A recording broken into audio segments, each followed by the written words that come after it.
करने का काम किया है। साथियों, आप सभी को मैं बता दूं कि जो पुराने नियमित शिक्षक हैं उनको पूर्ण वेतनमान 9300 का स्केल दिया जा रहा है, जबकि हम सभी को सिर्फ मोटे स्केल 25,000, 28,000, 31,000 और 32,000 देकर ठगने का काम किया है। तो साथियों, जब तक हम अपने हक के लिए, अपने अधिकार के लिए अपनी आवाज बुलंद नहीं करेंगे तो कोई सुनने वाला नहीं है। वसूलों पे आए आज तो टकराना जरूरी है, वसूलों पे आए आज तो टकराना जरूरी है, और हाँ अगर जिंदा तो जिंदा नजर आना जरूरी है।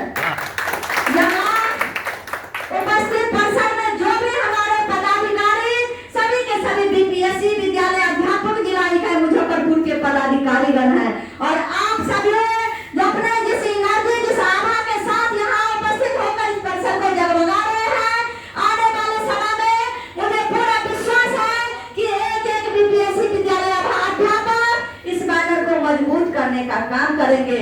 साथियों, मैं इस मंच से आप सभी से वादा करती हूँ, आप सभी को आश्वासन देती हूँ कि भविष्य में जो हमारे मुख्य माने हैं सेवंत पुनरीक्षित वेतनमान और पुरानी पेंशन और जो राज्य कर्मी की पूर्ण सेवा सुविधा है वो निश्चित रूप से लड़कर लेकर आप सभी को देंगे। साथियों, लेकिन हम अगर जिंदा है तो जिंदा भी दिखना चाहिए, अगर जिंदा है तो जिंदगी के जीत पर यकीन कर, और अगर नहीं है स्वर्ग तो उतार ला जमीन पर, उतार ला जमीन पर।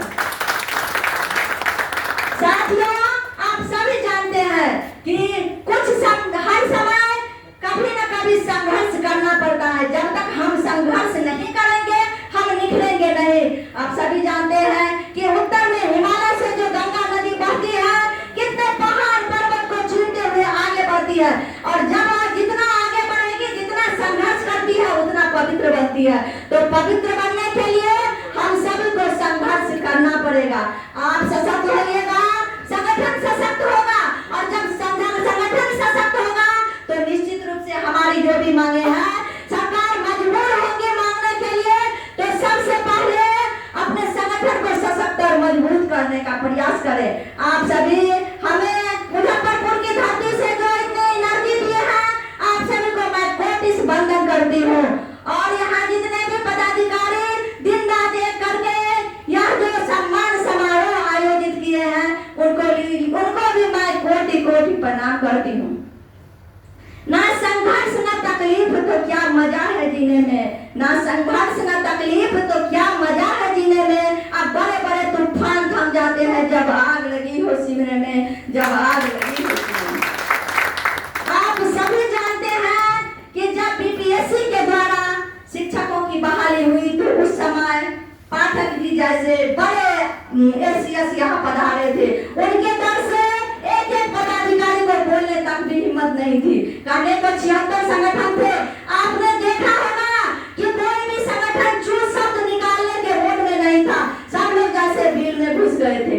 पर हमने अपने बीपीएससी विद्यालय अध्यापक के सम्मान के लिए, उनके अधिकार के लिए अपनी आवाजों को बुलंद करते हुए उनको परास्त करने का काम किया है। यही हमारी सबसे बड़ी जीत है, यही हमारे साथियों की सबसे बड़ी जीत है, यही विद्यालय अध्यापक की साथियों की जीत है।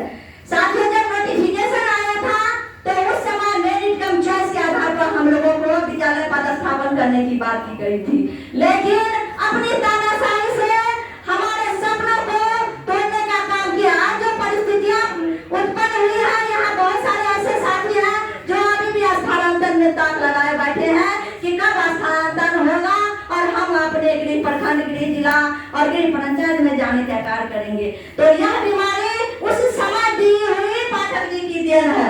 तो साथियों, ये समझना होगा जो कौन हमारा हितैषी है और कौन हमारा दुश्मन है। हमारे जो भी हितैषी होंगे हम उनके साथ खड़ा होंगे। हमारे एक मीडिया बंधु ने हमसे सवाल किया, जो एमएलसी का चुनाव आने वाला है आप लोग किनके साथ खड़े रहेंगे। तो साथियों, सोचने की जरूरत है। जो भी हमारे हक के लिए आवाज बुलंद करेगा और हमसे वादा करेगा कि उनके कार्यकाल में हमें पूर्ण वेतनमान और पुरानी पेंशन देने का वो काम करेंगे, इसके बावजूद भी हम तभी हम उनको वोट देने का काम करेंगे। तो साथियों, यहाँ उपस्थित जो भी हमारे आभा जो हमारे जो यहाँ साथी उपस्थित हुए हैं, आप सब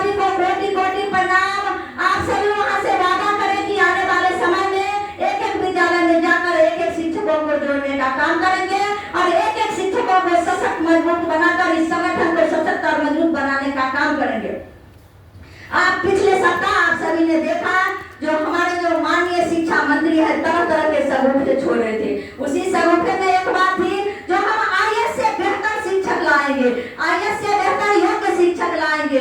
तो साथियों मैंने उनका पुरजोर विरोध किया कि जो बीपीएससी के द्वारा बहाल शिक्षक आए हैं क्या वो योग्य नहीं है? आप इतने बड़े संस्था पर प्रश्न चिन्ह कैसे खड़ा कर सकते हैं? और अगर आपको आईएएस से ज्यादा योग्य शिक्षक चाहिए तो आईएएस से बढ़िया सुविधा दीजिए, पूर्ण वेतन मान दीजिए, उनके सुरक्षा का भी ख्याल रखिए। अगर हम नीति के साथ बात करेंगे, हम अपने हक अधिकार की बात करेंगे और हम सही रहेंगे तो फिर उनको भी बयान बदलना पड़ा। और यह हमारी जीत है कि शिक्षा मंत्री ने भी अपने बयान बदले हैं और आरोपों अगर वो अवैध जरूर कुछ भी बयान देते हैं तो उनको बदलने के लिए मजबूर करेंगे। और साथ ही आप सभी से मैं वादा करती हूँ कि आप सभी अगर हमारा साथ देंगे, हमें सशक्त करेंगे, इस बैनर को सशक्त करेंगे। बैनर माँ के तरह होती है, अगर जिस बैनर में आप लिपटे तो वो माँ के तरह रक्षा करती है, लेकिन पहले उसको सशक्त करने की आवश्यकता होती है, पहले उसे मजबूत करने की आवश्यकता है, उसको फल फूल पानी देने की आवश्यकता होती है। जब विशाल वट वृक्ष के नीचे आप रहिएगा तो आप सभी सुविधा से लैस और किसी भी तरह का कोई भी समस्या उत्पन्न नहीं होगा। तो सबसे पहले इस संगठन को सशक्त कीजिए, मजबूत कीजिए और कोई